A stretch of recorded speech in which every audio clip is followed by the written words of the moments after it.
the National Democratic Congress, our special invited guests, faculty.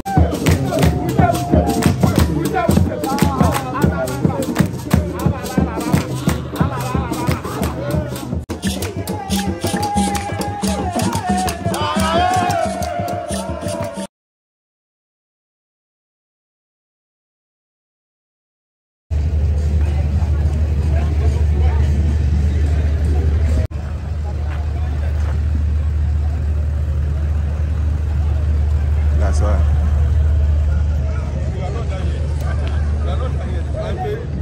You cannot do certain things without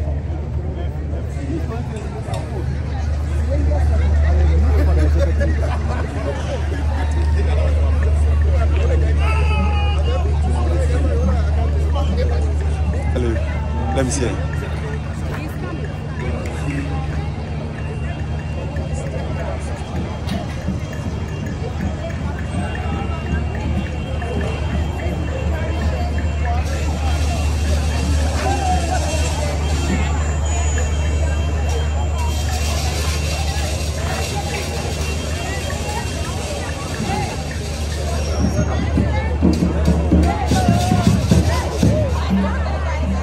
Flip it, change it.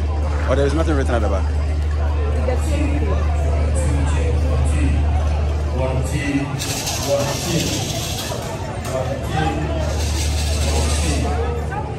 Charlie, here's the new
Hey.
Thank you, media.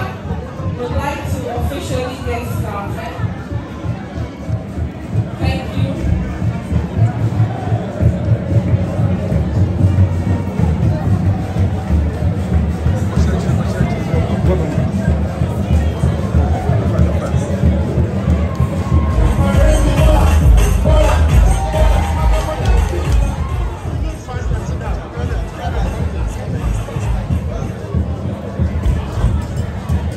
I can see that we're all very excited, but our great Mahama, a former president and the flag bearer of the National Democratic Congress, his running mate, Dr.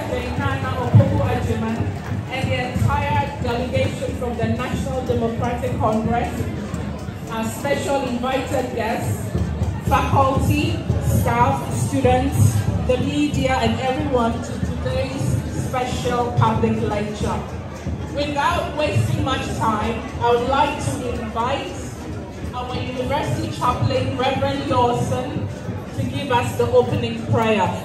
Thank you very much, our Acting Dean. Indeed, as she said, I know there are a lot of party people here, but today is not a political rally. As she said, it's an academic exercise, because one of the things that we pride ourselves in at the School of Communication Studies here at Wisconsin International University College is our classroom, out of classroom experience. And for us at the school, we're not just excited to host a former president, but he's also a communications person. And that tells us that if our students strive very high, they can also aspire and climb onto that high office. So, Your Excellency, we are really excited to have you. Before we go on, I would like to introduce to your delegation the university officials here. And I would like to introduce President is going to give his presentation, his lecture. Let us pay keen attention, because he's no ordinary speaker. He's our former president. He's also a candidate now for the 2024 elections. Let's pay keen attention and listen carefully and clearly to what he will say. I will plead with you, as the MC said, this is not a political rally. In fact, it's an extension of our classroom work. There should be no heckling, no bullying, no indiscipline. We must give him all the necessary respect as our head of state, the former head of state, an elder statesman, and a wise man who wants to share his experiences with us. So, Mr. President, your audience, your speaker.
starts, it's very difficult to stop.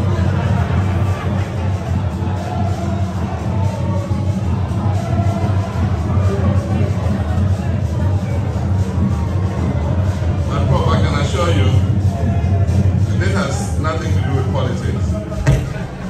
It's a tradition that follows you wherever you go.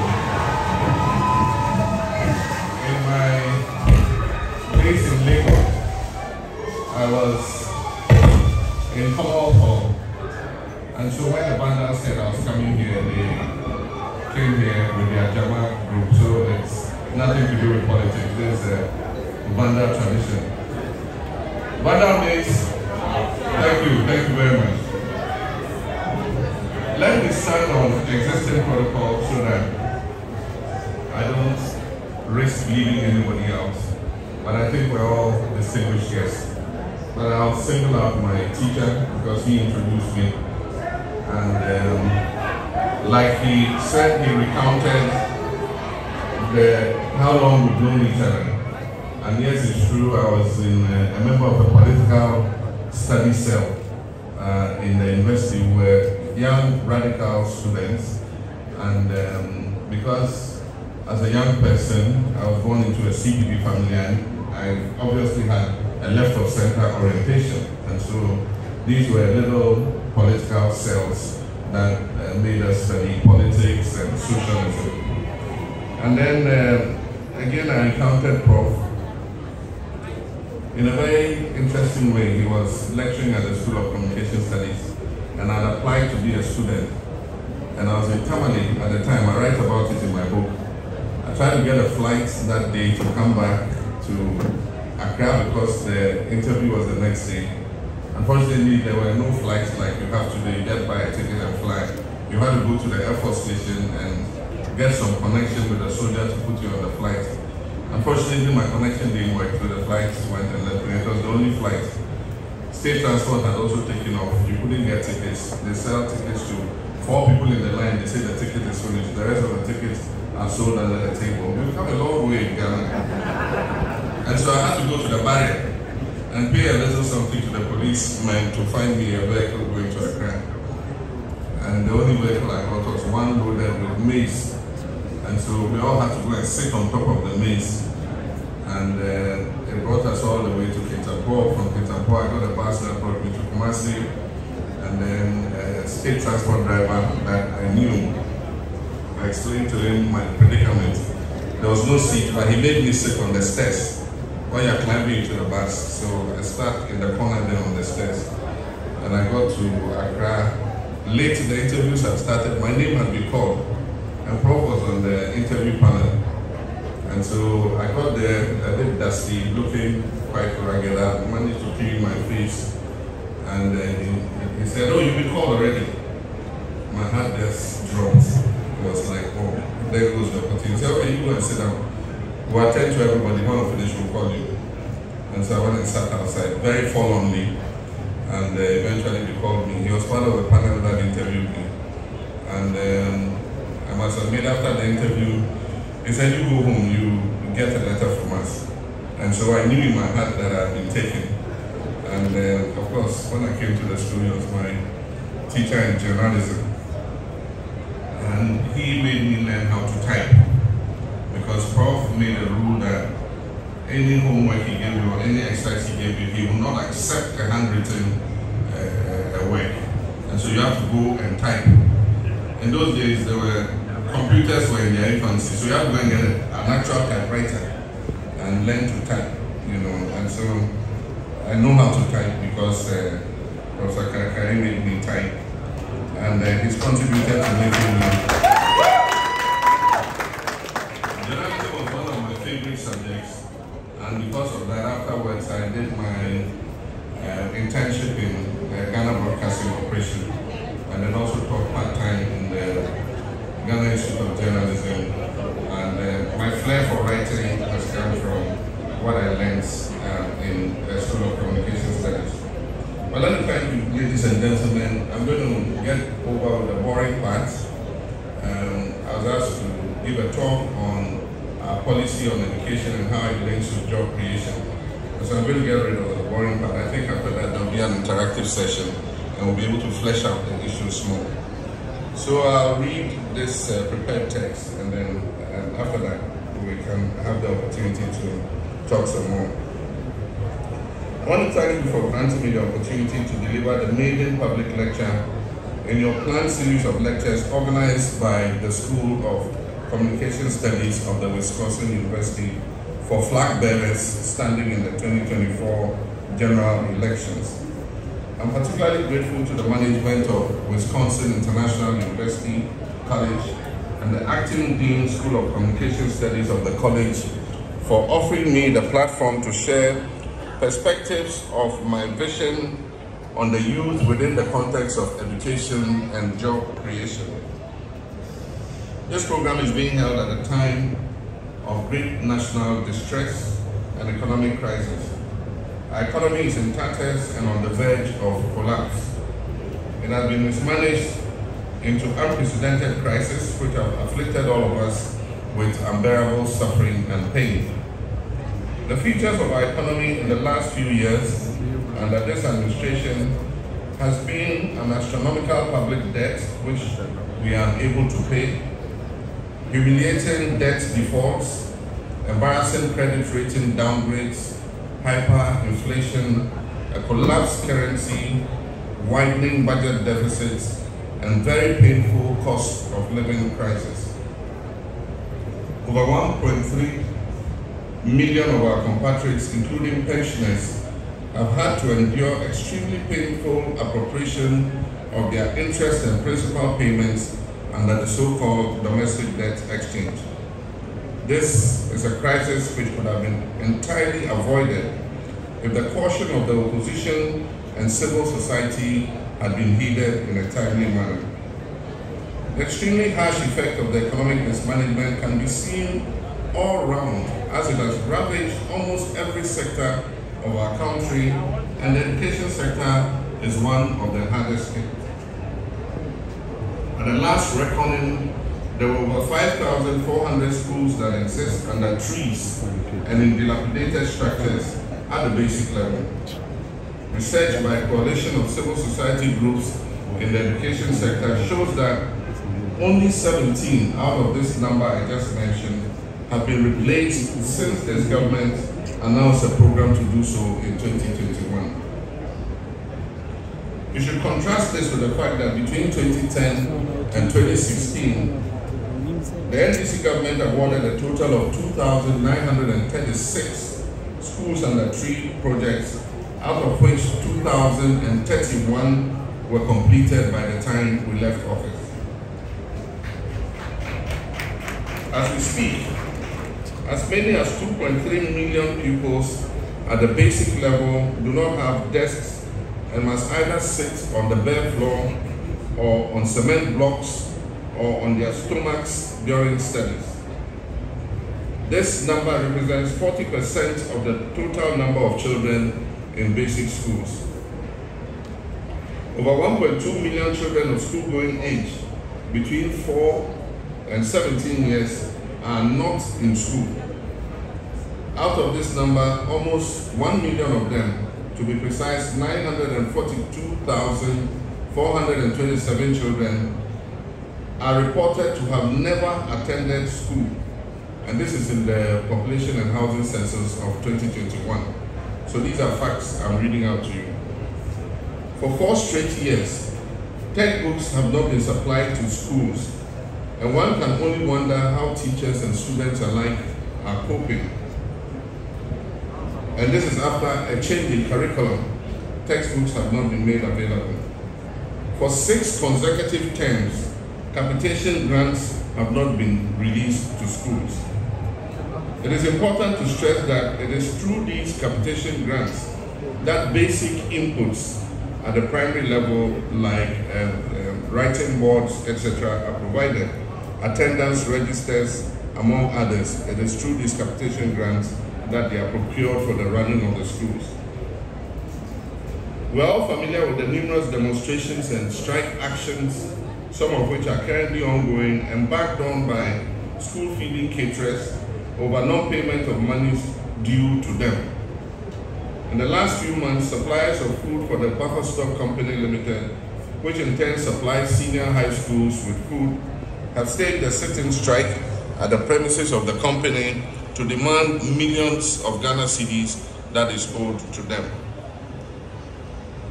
And recently there was a teacher who was, a headmaster who was explaining that they sell what is available. And so sometimes they have only rice. So rice water in the morning, rice in the afternoon, and mutu in the evening.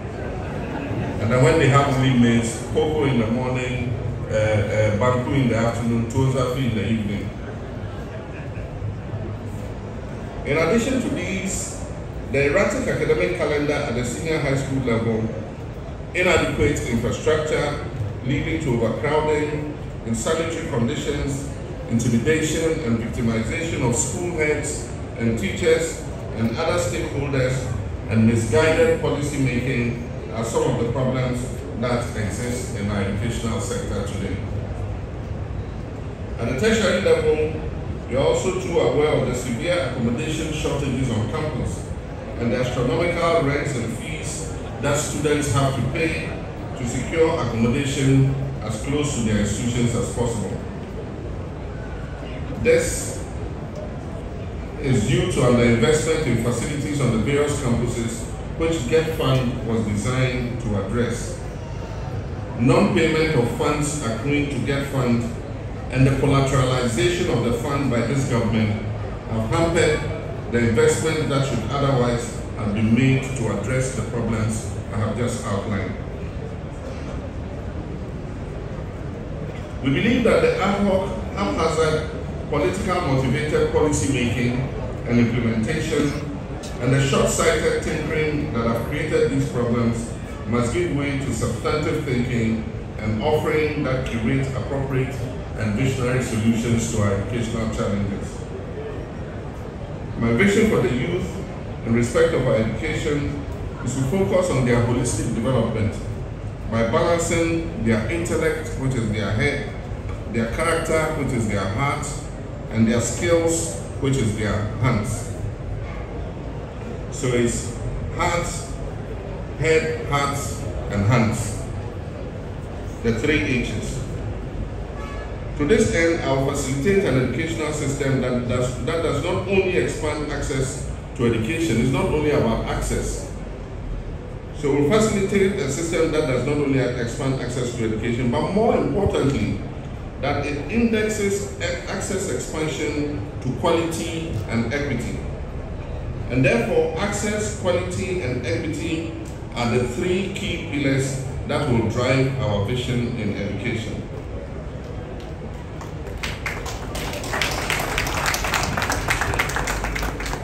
In pursuit of this vision, my administration will promote and prioritize investment in education, particularly at the basic education level.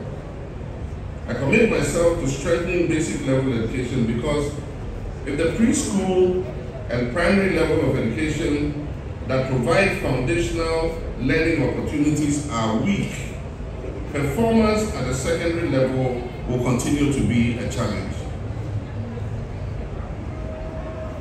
The next NPC government will invest heavily in the construction and renovation of schools with particular focus on underserved and rural areas.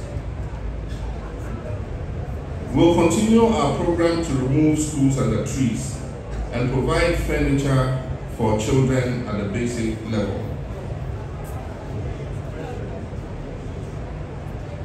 With regards to the e-blocks, in our effort to expand access to education, we'll revisit the initiative of Community Day Senior High Schools, which were popularly called the e-blocks. These schools have been abandoned without any justifiable reason by the current administration. We're going to build more e-blocks, community day schools, in high urban population areas. And I was talking about this. What I've said is, in some of the high urban population areas where land is difficult to find, we're going to take existing secondary schools because they have extra land, and we'll put a second secondary school on the same land so that we can expand the number of children who have access to secondary education. With the E-blocks or the community-based schools that we have built in rural areas that have a wide catchment area, we will provide dormitory blocks so that children who come from outside the community where the school is will have a place to stay while they learn.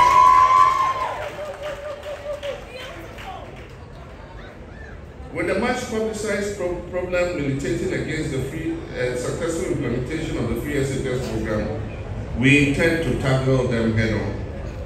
And as I've said earlier, within 100 days of my being sworn into office, the next NDC government will hold a stakeholder consultative engagement to discuss the challenges facing our educational sector with special focus on improving implementation of the free SHS policy. So this stakeholder engagement will discuss basic, secondary and tertiary, but with emphasis on improving the implementation of free secondary education. Through this stakeholder dialogue, we will collectively devise strategies and solutions to further halt the decline and improve the free SHS program. We are committed to abolishing the double track system as soon as possible.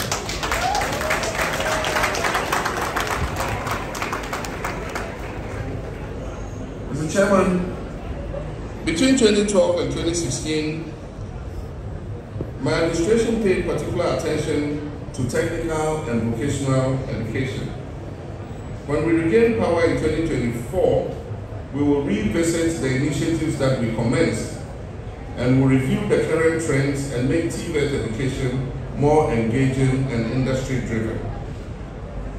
Enhancing partnerships between TVET institutions and industries across various sectors will be a priority involvement of our industries in shaping TVET training curricula that align with their needs, with the needs of the job market. And this is what we're going to emphasize so that students should be more equipped with entrepreneurial and practical skills that fit the job market. With regards to STEM education, we're going to streamline STEM education, mainstream STEM education into our educational system. We don't believe in standalone STEM secondary schools like this administration is building. We believe that to get a holistic training, all-round training, even if you are studying the humanities, you need some science education and some mathematics and technical education. And so rather than build standalone STEM secondary schools, we're going to rehabilitate all the old science resource centers and create them into STEM centers, so that all the secondary schools can have access to STEM learning instead of a few privileged secondary schools. In all the E-blocks that we built, the community-based schools, we put 4 laboratories. A laboratory for physics, for chemistry, biology, and general science. Those laboratories are going to be the STEM centers for the community-based schools. We're going to develop those laboratories in all the community-based schools as their STEM centers. With all the other secondary schools, the science resource centers will be available for them to use as their STEM centers. And NDC leadership will also enhance the quality and availability of online mode of distance learning as a way of diversifying the delivery of tertiary education in the country. These flexible learning options will grant more students access to tertiary education while fulfilling their other employment commitments. Additionally, as the economy improves, we have plans to establish 6 new public universities in the 6 new regions. 1 in each of the newly created regions. This is to ensure that tertiary educational opportunities are accessible across the country and bridge the gap between the newly created regions and the old established regions. We're also committed to providing scholarships and financial assistance through the scholarship scheme, and this will not be on protocol basis to children of favored political exposed persons. We also intend to enhance the student loan scheme to provide proper, sufficient loans to students to be able to finance their education, and they are only enjoined to pay back when they have been formally employed. This is going to be administered in collaboration with the banking and financial sectors. So students will be required to open accounts in a particular bank, and the loan scheme will be channeled through their bank accounts. In our unwavering commitment to education, equity stands as a fundamental pillar of our vision. We recognize that achieving equitable access to quality education is essential for the holistic development and empowerment of every Ghanaian child. Equity and inclusiveness are therefore at the heart of our vision for education. Our focus will be on bridging the gap between the less endowed schools located in the rural and urban poor areas and the rich urban endowed schools. Our goal is to ensure that no child is left behind, irrespective of their socioeconomic background, their geographical location, their gender, or any other characteristic. And we started to achieve this when Naana was Minister of Education. We saw a change in the performance of secondary schools. Some rural schools that before had been performing very poorly suddenly jumped up to the top, and there were many of them who came into the top 20 in terms of performance, at the West African Examination Council exams. We're going to continue and make that a fact of life again. Key in NDC's equity agenda is the promotion of gender equity at all levels of education. We commit ourselves to enforcing laws that empower girls and young people with special needs to facilitate their access to quality education. Now let me emphasize that the provision of holistic education must open opportunities for job creation. And thus, once young people have been supported to develop the relevant knowledge, skills, and attitudes through the school system, the next question is how opportunities can be created for these educated youth to apply the skills and knowledge that they have acquired. And this makes the issue of job creation and employment a priority item on our next leadership agenda. A major challenge facing our young people is unemployment. As reported in the 2021 Population and Housing Census, Ghana has a working age population of 19.9 million people. And out of this, 1.6 million are unemployed, while 7.7 million find themselves in vulnerable work situations. It means they are underemployed. The general unemployment rate currently, as announced by the Ghana Statistical Service, stands at 14.7%, an alarming increase from the 8.5% in 2016. And so it means that if we disaggregate the figures, 33% of young people aged 15 to 24 in our population do not have employment. And indeed, if you go to our homes, there are several of our younger brothers and sisters who finished school 4 to 5 years ago who still are at home because they cannot find employment. But the alarming statistic is also that the higher unemployment ratio is among those with a tertiary education. And so it means that you are punished for successfully achieving tertiary education because unemployment is lower amongst those who are secondary school holders and JHS and basic school holders than amongst those with a tertiary education. To address these challenges, my administration will set up a separate ministry for Youth Development.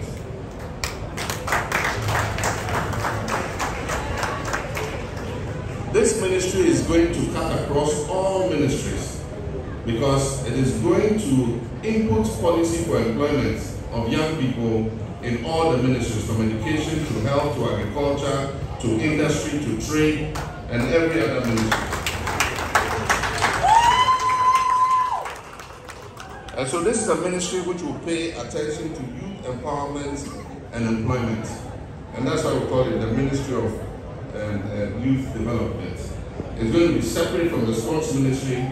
The sports ministry is not going to have anything to do with it because we want 100% concentration on issues of young people.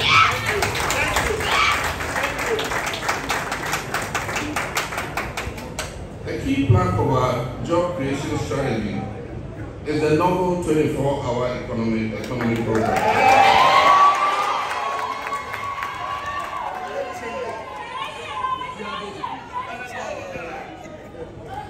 This program has caught the fancy of many young people across the country.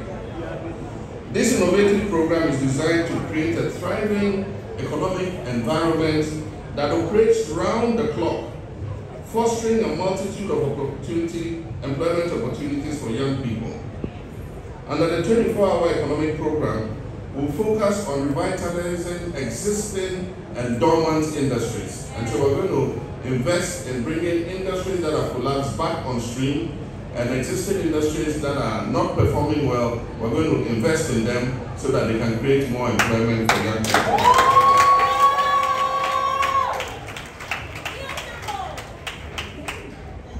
We will invest in fostering the growth of emerging sectors that have the potential to operate beyond traditional working hours. By extending the business hours and encouraging businesses to operate during evenings and at weekends, we aim to maximize productivity and create a diverse range of jobs that cater for the needs and aspirations of our youth.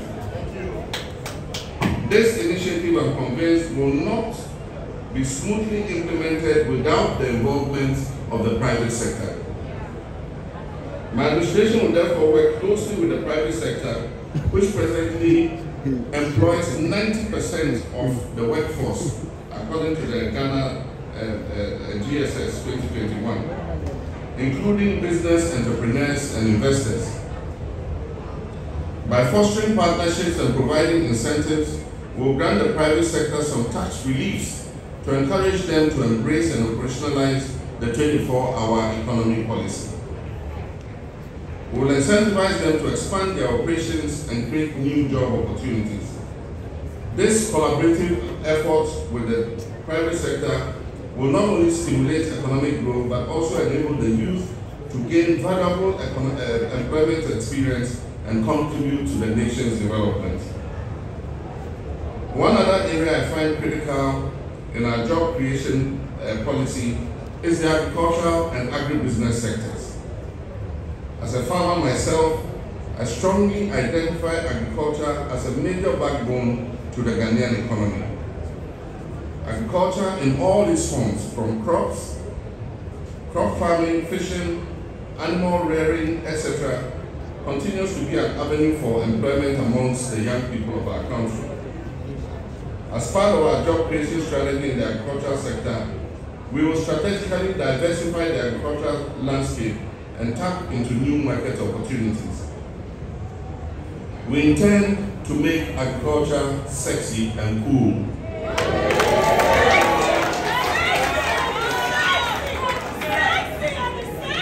We're going to move away from the whole and cutlass agriculture.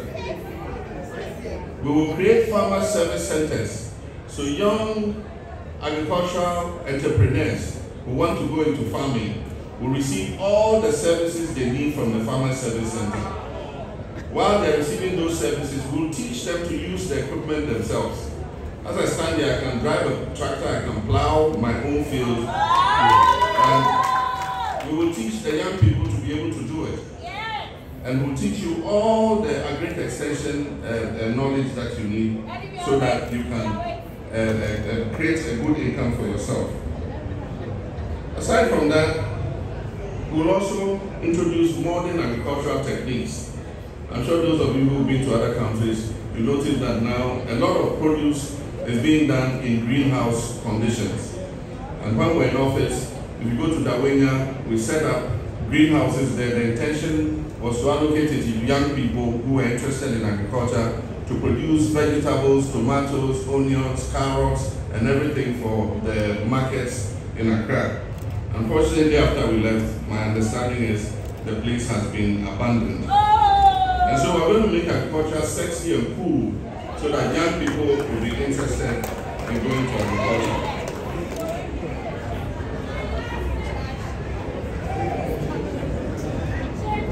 We will prioritize equipping young people with the necessary technical skills, entrepreneurship and training, and the requisite technological support to enable them to offer productivity-enhancing services to farmers.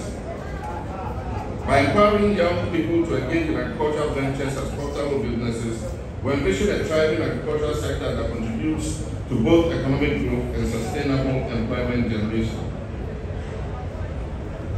We will also expand investment in the fintech and digital spaces, both in payment platform options, but also in other sectors like agriculture. I met a fintech community recently, and they offer services from like church collections. There's a fintech that has created a platform for churches, and so they're able to make their payments online, pay their tithes online using the payment platform. But there's also a fintech that has registered farmers growing soybean, and it gives them the seeds and the inputs, and then it gives them microcredits using their payment platform. And at the end of the farming season, when they are harvested, they buy the crops and pay them using their payment platform.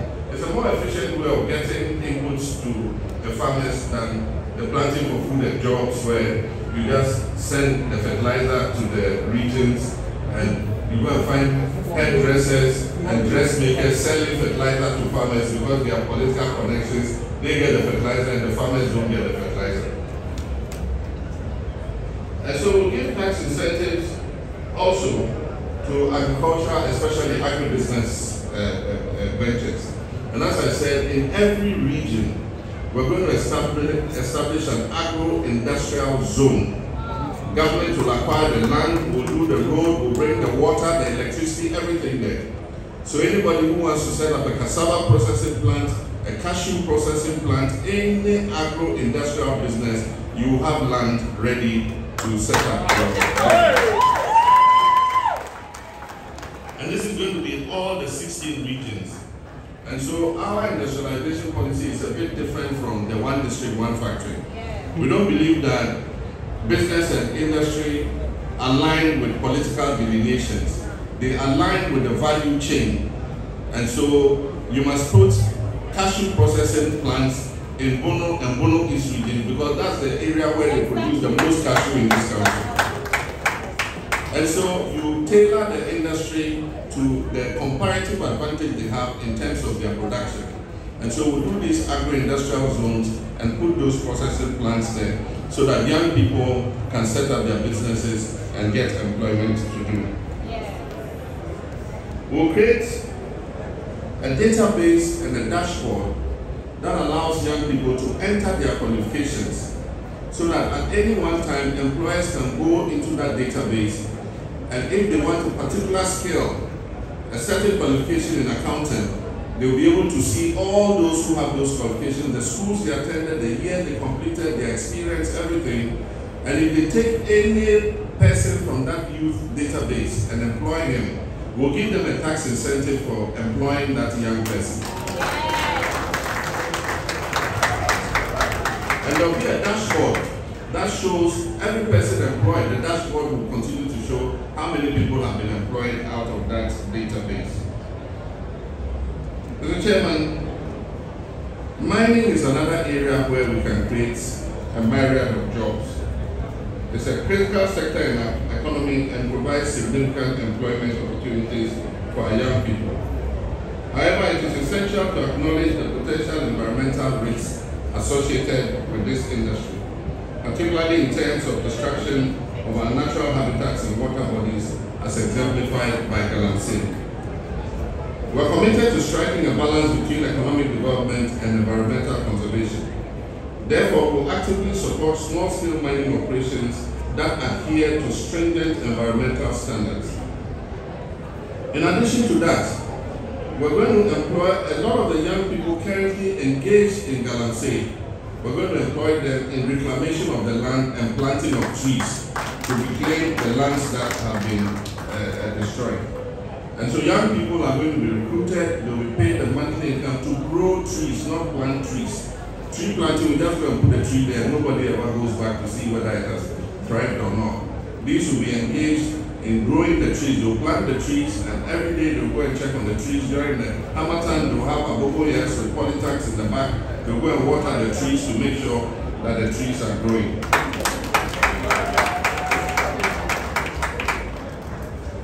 By encouraging responsible mining practice, we aim to mitigate the negative impact on our environment while ensuring the continued livelihood of those engaged in the sector. Additionally, we will prioritize the streamlining and enhancement of community mining schemes to encourage local communities to actively participate in legal mining activities while ensuring that the benefits are distributed equitably. These and many other practical and transformative sector-specific programs are being codified in our manifesto. And when the manifesto comes, you find broader policies in that manifesto with regards to job creation and the educational sector. There are other aspects of the education sector which I have announced earlier during our building Ghana tour, which includes the policy that for every new school that we build, it must mandatorily come with teachers' accommodation. And so we're not going to allow the building of primary schools without accommodation for the teachers. Because one of the major things that discourages teachers from going to the rural areas especially is that they cannot find accommodation. And so every school, if it's designed and costed, must have teachers' accommodation alongside. We've had on the books the idea of incentives for rural teachers. It is a 20% markup of their basic salary for teachers who teach in rural areas. The difficulty with implementing it has been how to identify what a rural area is. And so we intend to sit with the teachers' unions and together map out what rural schools are. And once we know which the rural schools are, those teachers who agree to go on posting to those schools will get 20% of their basic salary as an incentive for going to the rural schools. We'll also have a teachers' housing scheme. Government is going to partner with NAT and NAGRAT and all the teachers' unions. And we're going to give counterpart fundings in addition to their funding. And teachers are going to be able to decide where they want a house built for them. You must have at least 15 to 20 years of your working life ahead of you. And government will guarantee to do the deductions over 20 years. The houses will be indexed in cedis, not in dollars. And so the price of the house will be in cedis. And every month, a contribution will be taken from your salary to pay for the house, so that by the time you go on retirement, you will not go to your family house and go quarreling with your relatives and say, this was my grandmother's room, and I'm coming back to stay there.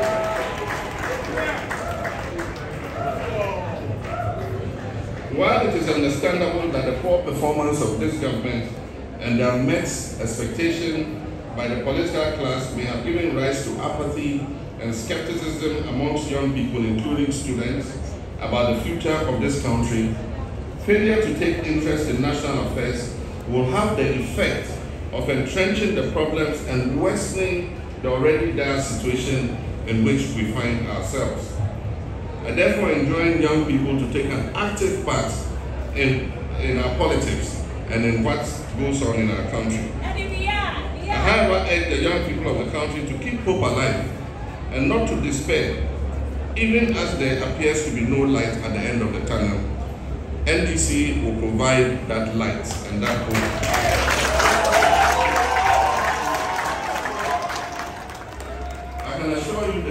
people of this country that a new dawn is on the horizon and that the next NDC government will work tirelessly to restore the economy to a sound footing so that you can find jobs and be able to live decent lives. And as I emphasize, the next NDC administration will averagely be the youngest cabinet ever in the history of this country.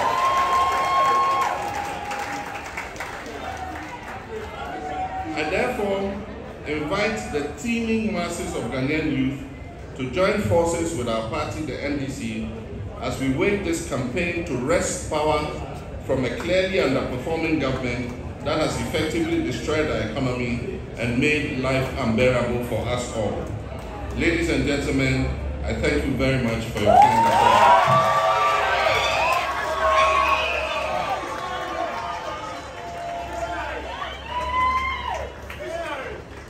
Thank you. You may be seated.